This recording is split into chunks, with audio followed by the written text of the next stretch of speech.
Marijuana will be coming to Florida. Voters will make the decision when they answer a ballot question coming up this fall in November.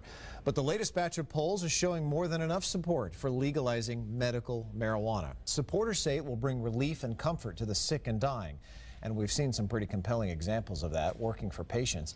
But Polk County Sheriff Grady Judd has another view, and he is president of the Florida Sheriff's Association. And he joins us now live tonight. Sheriff Judd, thanks for joining us. Mark, it's my honor to be with you tonight. Thank you very much. Tell me your reaction to these polls. These polls, especially this one that came out on Monday, 88% of Floridians favor medical marijuana. Patients say they need it. If it can help people, first, what do you think about the poll, and why are you and the Sheriff's Association against it? Well, first off, we don't believe the poll as it has been portrayed to the public. 88% of the people of Florida can't agree to go to the bathroom at the same time. Now, we know that polling is about how you ask the question. That poll didn't ask, are you in favor of Amendment 2?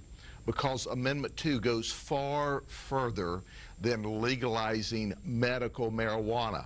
It makes marijuana available for children. It says that those who recommend marijuana or grow marijuana can't be held civilly liable if they poison you with marijuana. It says caregivers or someone 21 years of age, and that's all. So a dope dealer can be a caregiver. A felon can be a caregiver. And that's why we're trying to say, hey, these polls and the pro-marijuana group are tugging on the heartstrings and the care and concern of the compassionate people of Florida with fraudulent information. Look at Amendment 2 in detail, and you'll see that it not only talks about those that are very, very sick, but it also talks about other conditions. And guess what? Other conditions can be anxiety, backaches, insomnia, I can't sleep at night. This Amendment 2 is a wolf in sheep's clothing, and we need to be very, very cautious and educate ourselves, because it's not just for marijuana for the very sick.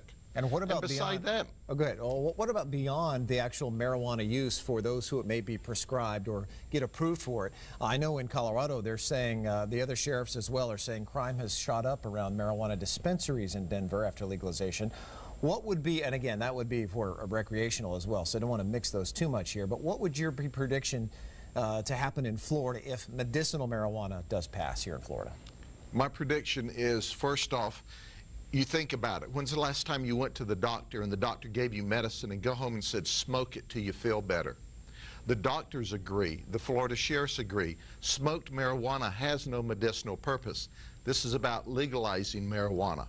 And when you think about it, in Polk County alone, if you look at the data they've prescribed to us based on California's model, there will be 57 pot dispensaries in Polk County.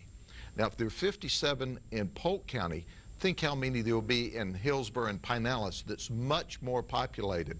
Mark, what we're trying to tell the people of Florida, even if you believe there are medicinal purposes in marijuana, that's not what Amendment 2 is doing. It's going further than that. It has loopholes big enough to sail battleships through.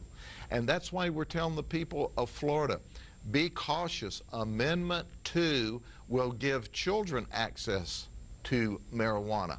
You'll see the use, if it follows Colorado's numbers, you'll see the use of marijuana by teenagers increase whenever there's legal access. Sure. That's what happened in Colorado, and we know one thing for sure, the cost to the taxpayer will increase. We shall see. We shall see. It's going to take 60%, as you know, so regardless of the polls, that's still a lot for this amendment. Sheriff Grady Judd, Polk County Sheriff, and representing Florida Sheriff's Association as well. Sheriff, great to see you, and I'm sure we'll be talking again.